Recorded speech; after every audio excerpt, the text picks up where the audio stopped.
Guys, was it in like a lion and out like a lamb? We don't know. How was your St. Patty's Day? We'll find all that out and more on this episode of Scooch Ovaries! Scooch over. Hey, can you scooch over? You want me to scooch over? Just a little bit. Scooch. Scooch? Scooch. Scooch. Scooch ovaries!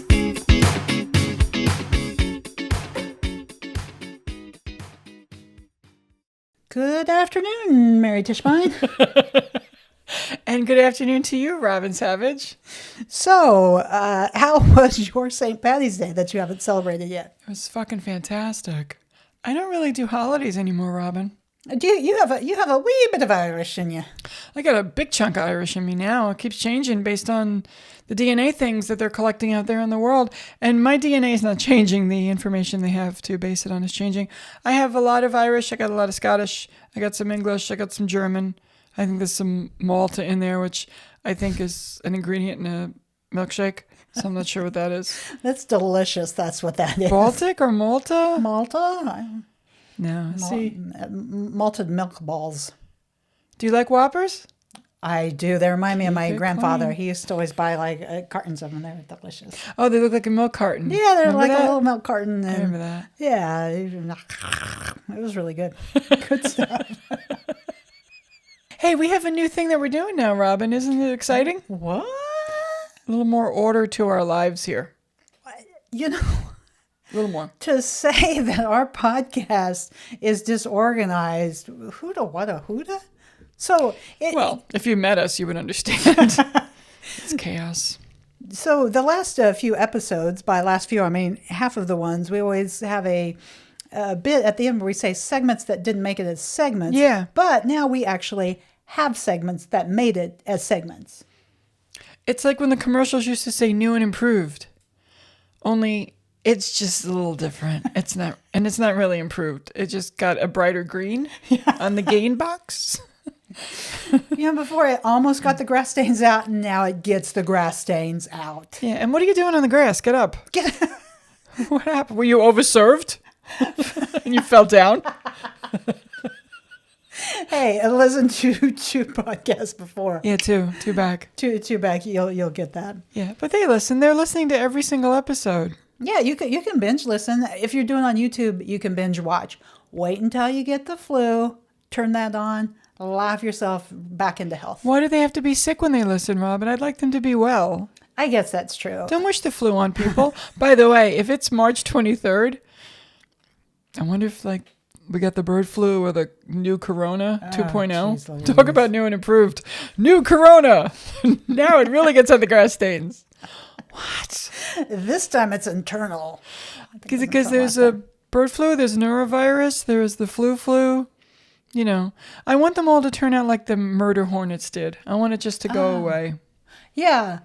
And if we could discuss something, I don't know if it's controversial anymore. It was like 4 years ago. What? I've been going back and forth to Tucson, Arizona to visit my father. That's controversial. That's so controversial. And I'm trying to do it a little bit more often. And I wear masks on the plane. Because I don't want to get my dad sick. He's not in the best of health. I wear masks on the plane. And you know what? I don't care what statement it does or doesn't make, what people think about it. I don't want to get my dad sick. So I am a mask wearer on the plane. How about you? I don't think that's controversial. I haven't flown because apparently I don't leave anymore. I just stay here. But I did fly last fall with my family. We went to Toronto. Oh, yeah, that's right. Toronto International Film Festival.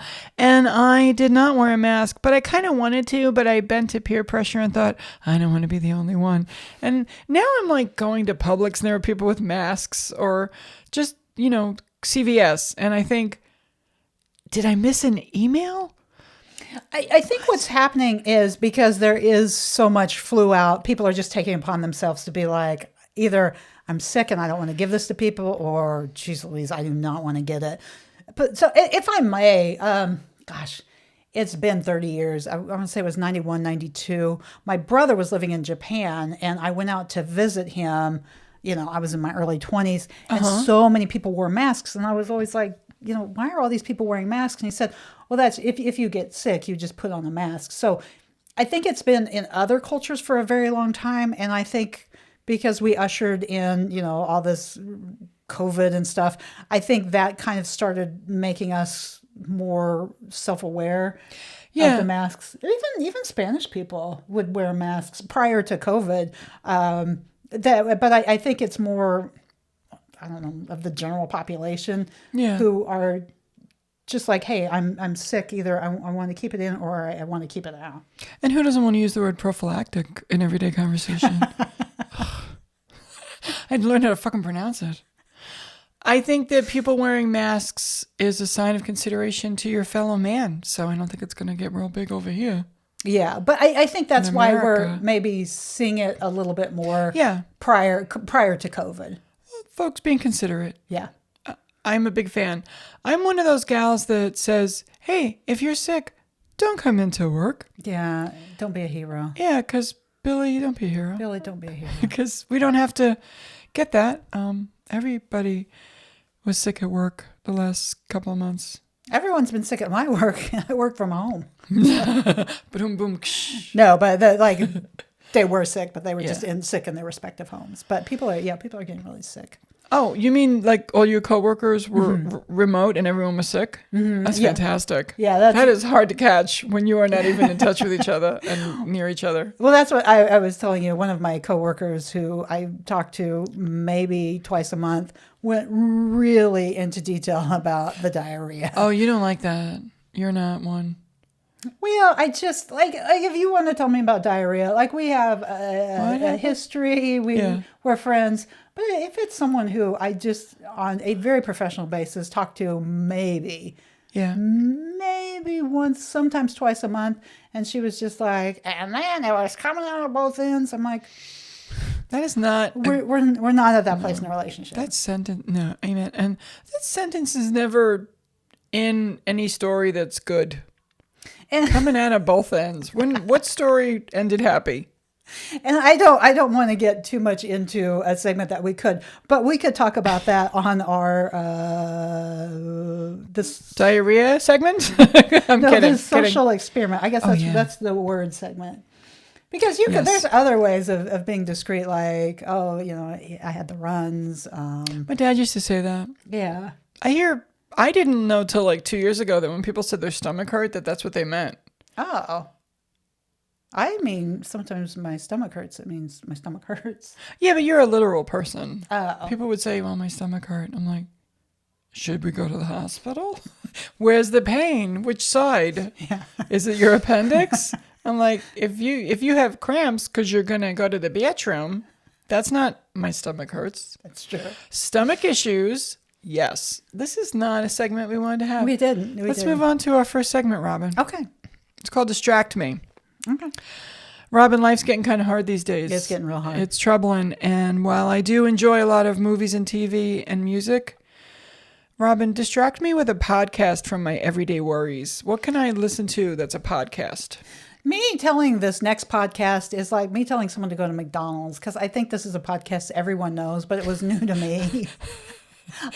Speaking of diarrhea, McDonald's belly bombers at the White Castle. That's not McDonald's. It's all the same. I listened to 3 episodes of Call Me Daddy because one of my very favorite people, Chelsea Handler, was on there. And as I do with a lot of podcasts, I start listening to it, and then I'm like, I like this. So I listen to more and more. Yeah. And I listened to 3. One was Chelsea Handler, one was Amy Schumer, and one was Kylie Kelsey. And the thing that I really, really liked about this podcast, because I thought she was sort of supposed to be like the woman Howard Stern kind of body. Yeah, because Call Me Daddy's kind of a sexy title. Yeah. And maybe I can go back. Again, this is just based off of the 3. She's very good at interviewing because she really kind of tweaks her questioning for who she's talking to. Oh. And I thought it was really good. Like when she talked to Chelsea and when she talked to Amy, she was a lot more open, a lot more salacious. She asked a lot more personal questions than what she did with Kylie Kelsey. And she asked personal questions about Kylie Kelsey, but they weren't really necessarily of a sexual relationship. She asked about her husband and her marriage, but she didn't get gross like she did with Amy Schumer and Chelsea Handler, who we're more than happy to go there. They're more than happy, but also tell the fine folks who Kylie Kelsey is. Oh my God. And look, there's people How like me. we even? I mean, I know who she is because I know you, but I wouldn't have figured it out. So Kylie Kelsey is the wife of Jason Kelsey. Jason Kelsey used to play for the Eagles. He's the brother of Travis Kelsey, who dates Taylor Swift. That's 6 degrees of Taylor Swift, if you will. So, And I know that because of you, though. It didn't really come up in my everyday. It doesn't come up. So thank you for introducing me to all of that there. if I might say, of all the Kelsey Of all the wives of universe, football players. yeah, of all the Kelsey universe, including Tay Tay, she might be my favorite, and I really like Tay Tay. Tell us why she's your favorite. Gosh, she's just so darn down to earth. I mean, she would be the kind of person that if she lived next door, she'd just be your ride or die. Like, you'd be like, oh, hey, do you want to go for a walk? Sure. You know what? I had a tough day. Come on over, bring some beers. Like, she's just, although I don't think she drinks. Okay, I'll backtrack that. Come on over and just watch me drink my beers because I'm going to be drinking. But oh gosh, she's just so down to earth. She's just a really funny, honest, just salt of the earth person. Mm-hmm. But the way Alex Cooper, I guess, approached her was she kind of mirrored that. She kind of was just polite and they're both from Philadelphia and just kind of talked about things that they knew together in Philadelphia. But then when she talked to Chelsea and Amy, it was a little bodier. It was a little bit more salacious. She asked nitty gritty questions. And I thought it was really good. There's a lot of people, I want to go back and listen to more, but there's some people I just don't know who she talked with. So I want to go back and find people that I'm fans of and listen to those episodes. I think I've listened to one so far from an earlier recommendation by you. Mm-hmm. And I'm glad you recommended it because it was political, so it made me happy. Oh, okay. And we're not doing that because we're not doing that. We're not doing that. That's a different podcast. It's called Contrary Gardens. No, it's not. That's on hiatus. Well, you know what? The nice thing about podcasts is you can pick them up and pop them back in. Yeah, like a Pop-Tart in a toaster. Yeah, they don't have a 5-second rule. They just put them back up there. Go ahead. Oh, I was going to say, so yes, if you want to be distracted and not think about just the terrible world we're living in, go listen to Call Her Daddy, which is, they don't need our plug. That's like us plugging Smartless or something. But I think it's really good. That's great advice. Thank you, Rob, and I will check it out. Hey, we're going to go on to segment number 2. I know, it's very orderly. We're going on to segment, I know you don't recognize it. Segment number 2, which is Mr. Roboto. Oh, domo arigato, Mr. Roboto. It'd be funny if we had little song cues for our segments. Maybe later. We'll get the tech team on that. And by tech team, I mean me. This gal. This gal. Robin, have you been getting any interesting new scams on your phone lately? Have you? I have. In fact, I even brought my phone. So if I were to pull up my text message. You got a lot of shit you haven't looked at. Did you see all those red dots? Yeah. I know. That makes you crazy. Yeah, a little bit. So at the very top, it says puttonslew@hotmail.com. And then the message, this is from hotmail.com. Okay. Anyone under the age of 70 knows anyone can get a hotmail.com. Maybe even people over the age of 70. I don't think they even have that anymore. Now it's msn.com. Puttonslew has a hotmail.com. And then if you and this isn't even a text. This isn't even an email. This is just a text. You got a text, not an email? Yeah. You get a text from an email address. And it says, the toll road notice of toll evasion.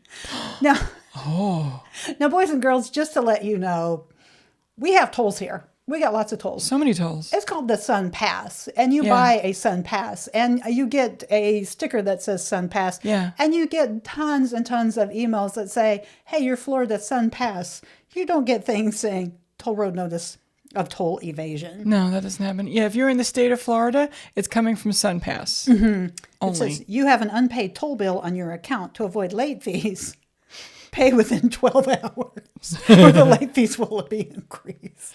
Yeah, because late fees, they're coming for you. 12 hours. What? They're not. Look, here's the thing. We're getting these because they're working. These still exist true because are. people are. They're succeeding in getting money from people. And then it like has this what's it called, link. Don't press it because that's how they get you. Never press a link. And then it says the toll roads team wishes you a great day. And then I wrote, seems legit. And I put it back to that. Seems legit.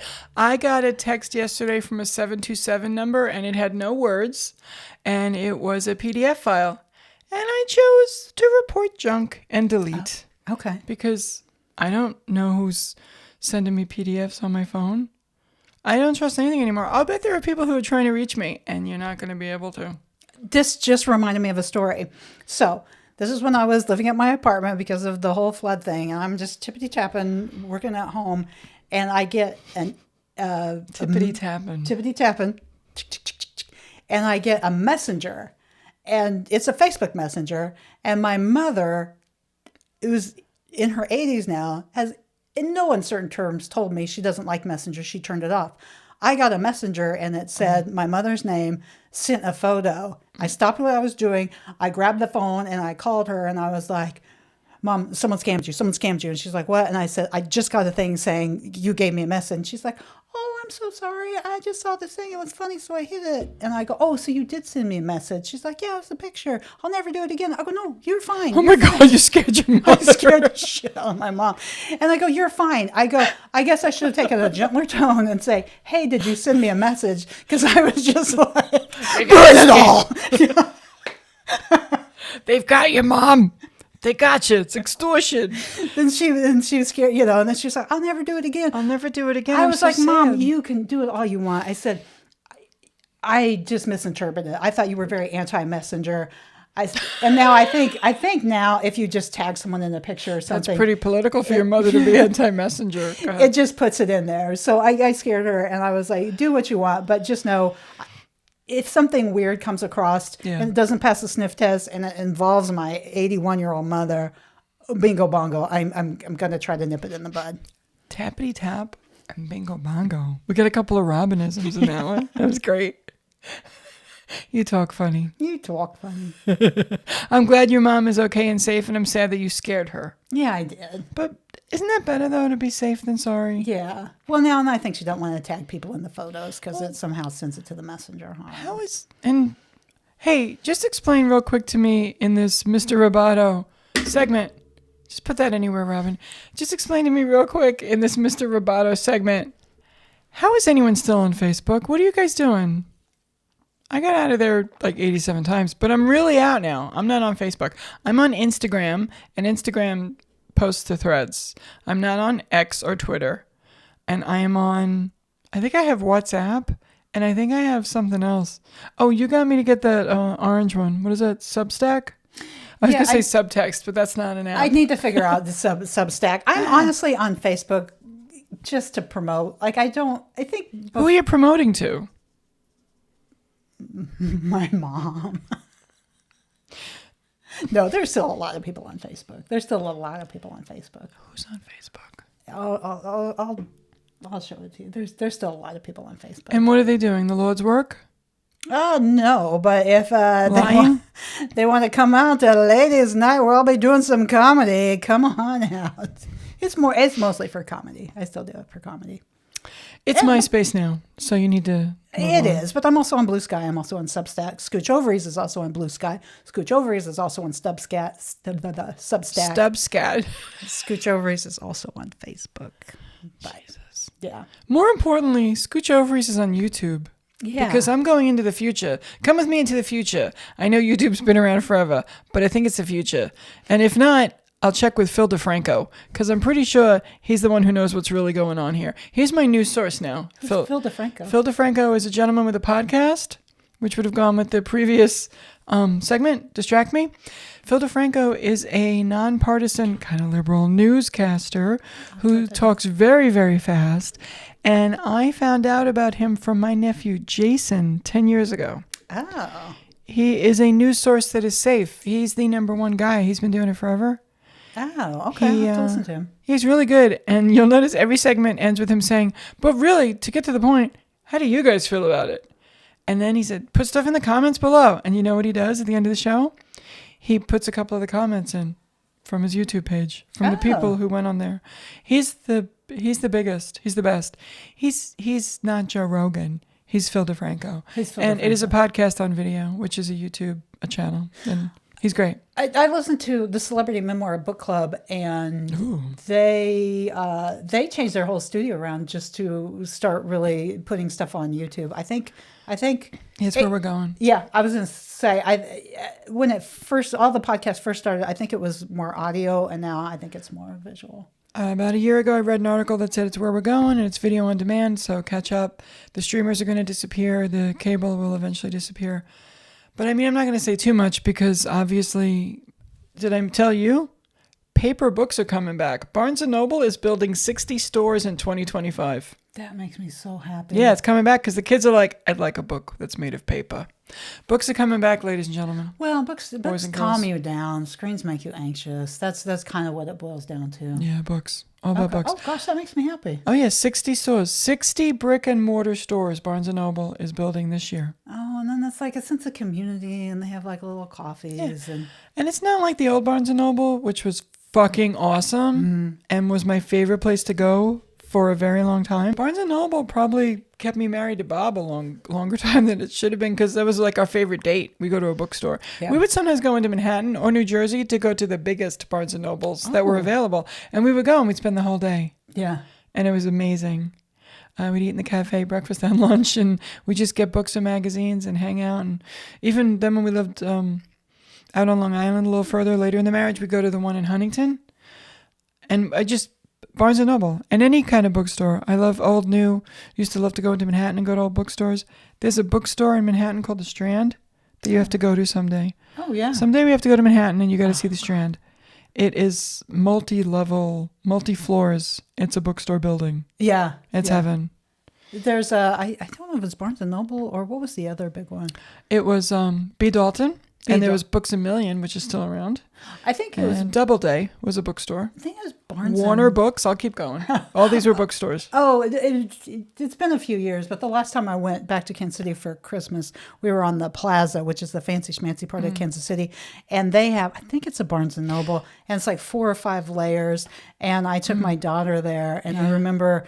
I mean, she was a teenager, so it wasn't like I was hovering over her, but I was doing my own thing. And I remember trying to find her, and I came back, and she was just sitting in the middle of, like, this aisle. She really got infatuated with this book, and just sitting down the middle of the aisle, and I was like, oh, that's just awesome. Like, that's what bookstores are supposed to be. Yeah, and one of the reasons I love the movie You've Got Mail, Meg Ryan owns a little bookstore, and unfortunately Tom Hanks is the son in the family that owns the big bookstore, which was a ripoff on Fox. It was a ripoff of Barnes & Noble, and it was called Fox Books. They even had the pen drawings of famous authors hanging up, just like Barnes & Noble did years ago. Oh, now, okay. They don't have that layout anymore. It's a different feng shui. It's a different open format kind of situation. Like when you go into libraries nowadays, it's not so much the stacks and stacks and stacks. There's a real theory that you should have a sight line. Because you don't want your kid to get lost in the stacks, you know? Oh, yeah, yeah. So you want to be able to see. So they'll have the rows of books the racks of books will be like maybe 2 or 3 rows, and they'll be waist high or a little bit higher so that you can see. That's pretty smart. Yeah, they're doing that in colleges and in new libraries. The sight line is important for safety in public places. Not just in schools, but also in public libraries, which are a thing that should never go away. I'm going to do my soapbox for a minute. Yeah. Save the library. Oh, my gosh. Save the libraries. Save the libraries. It's amazing. You got to have them. Yeah, absolutely. Absolutely. But seeing Katie sitting on the floor reading a book in an aisle. Yeah. Happy memory, right? Yeah, that's what it's all about. And look at the awesome adult she's turned into. I know. I think she even got that book. Because I told her, like, you could get, like, 1 or 2 books or something. Yeah. And I think she got that book. I think it was the book of how to make everything, and she's going to be an engineer now, and it's just good stuff. So she's awesome. That's my baby. That's my baby. Big fan of Katie. Mm-hmm. She's just a great kid. She's always laughed at everything I said. And that's the test. Yeah, if you laugh, I like you. No, there's other stuff. You know, there's a whole list of great. There isn't. I'm pretty easy. If you laugh, just like laugh. You. Yeah, isn't it? Yeah, that's for me too. That's for right. It's important. Yeah. All right. Well, Oh, hey, can I say this really quick, super quick story? Robin's gonna tell a really quick story. So Can you? I'll try to make it quick. I can't. So when my son was small, he had a friend, and his friend had a stepmom, and his stepmom laughed at absolutely everything I said. Did I tell you this story already? This sounds familiar, but keep going. She laughed at absolutely everything I said. Like she would come and she'd pick up the son, Yeah. and I'd be like, because Waka like waka. the more someone laughs, the more you're like, "Burr, burr, burr, burr, burr." That's the move. So I don't know. Let's say a year, 2 years goes by, and I go. My son went to the beach with this family, the whole family, and I went to pick him up, and what I thought was the stepmom was the aunt, but they looked exactly alike. Oh, really? And so I was like, "Hey," and she was like, "Hi." And like there wasn't the smile. Oh, no. And so then I was like, "This beach, am I right? These kids, am I right? Waka, waka, waka." And she was like, "I'm not Jacqueline." And I go, "What?" And she goes, "I'm not." And I was like, "Oh my God. Oh my God." And then I see Jacqueline like 2 weeks later. And she's like, "Did you think my sister-in-law was me?"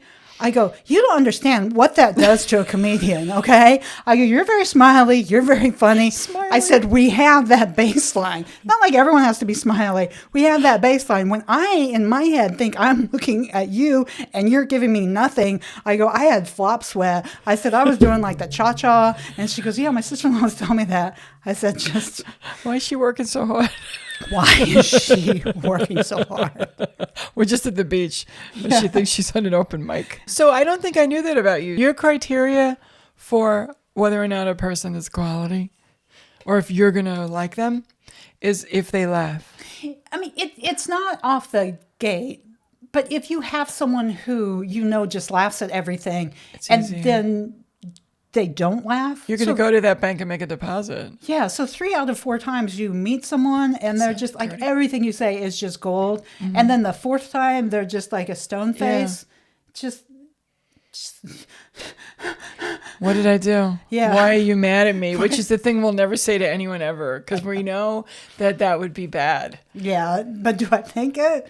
Sometimes am I currently asphyxiated on someone I think is mad at me? Oh my God. I don't think anyone has ever said to me, "Are you mad at me?" Oh my God. I don't think anyone's ever said it to me. I think people have said it to me I've said it to people too many times. too many times.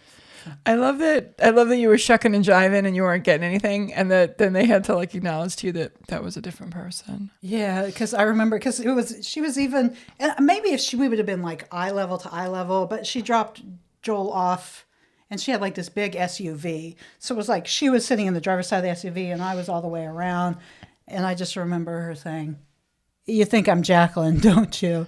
I was like, "Oh my God, my God." I would be more embarrassed You've given me nothing. I would be more embarrassed that you didn't know who she was rather than, "Oh, well, that work I did and she didn't like me." I would have been like, "Well, you should like me too." I'd be like, "What's the problem? Oh no. This works everywhere." Oh, I was just like, "There's a reason for it. There is a reason for it." Like, whew. And then it must have been so bad if then she would have told, because it came back to me like, "Oh, I heard there was a mix-up." I was like, "Don't ever do that to me again." Fantastic. I love that. When we have a new employee at any job, I test them. And I'm like, "No, I'm not gonna like them. They didn't like." Like I know, like right out the gate, if you will. Because like then someone will be down in the lobby, and be like, "I'll be right back." I'll go and talk to them during their interview, and if I get something right away, I'm like, "I think they should hire this person. She's quick."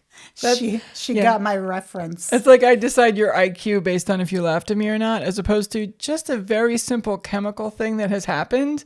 You've connected, and that person's letting you know, "Yes, I'm connecting with you." There's just so many people that I don't connect with, and when I do connect, it's I don't want to say there's a lot of people I don't connect with, but there are people I don't want to connect with. Let me put it that way. I mean, there's about 7 billion people in the world. You're not going to connect with everybody. No, and I'm pretty sure there's 8, but that's okay. No, maybe it was going to be 8 and it didn't make it because of COVID. I forget. Well, we were going to be 370 million in America, and it's 340. Oh, I didn't know. So yeah, COVID fucked us up a bit. Always them one, sister. Look, and don't use this for your term paper. Do they even say term paper anymore? Is that like a college term? College term. Like when you have to do a report, you called it a term paper when you hand it in? Robin, do they use the phrase term paper at school anymore? I'm not sure. I've got 2 college kids. I can ask them. Ask them because I don't want to sound ignorant. But I do feel closer to someone if I can make them laugh. Now, this just a quick disclaimer for all of you out there. Don't use that as a way to connect with people or to decide whether or not you're going to have a relationship with them or a friendship with them or just an acquaintanceship, if you will. Is that a word, acquaintanceship? Yes. Don't decide based on whether or not they laugh. We'll do that for you because we're going to continue to do that because we're done. We're cooked. Not a lot of changing is going to happen now, personality-wise. We're only going to improve. Only improve. Only bigger and better. I'm just happy that there's someone else who does that. I feel better about that. Mm-hmm. Yeah. But, also, you never know what someone's going through or what they're... I don't care. They can laugh. That's not my problem. Hey, this is going to be a place to stop, and then we will start the second part of this episode, and you'll watch that next week. But we hope you had fun, and because... you know what? Just come back next week. It's gonna be the same shit. It's so much. We're making it 2 parts. So much as silliness. We're making it 2 parts. And we'll actually have segments, but then we'll divert from them because we were trying to come up with a theme, and the theme is still just chaos. It's chaos, but it's segments and segments that didn't make it a segment. So, Robin, before we end this episode, do you have any segments that didn't make it as segments? My segment that didn't make it as a segment is, what if the band REO Speedwagon came out with their own version of Oreos? I like cookies. I do too. That was a good one. Mine is, which eye color is best? Join us next week for another riveting, organized, just ridiculous episode of your favorite podcast and ours, Scooch Ovaries! Scooch over. Hey, can you scooch over? You want me to scooch over? Just a little bit. Scooch. Scooch? Scooch. Scooch. Scooch Ovaries!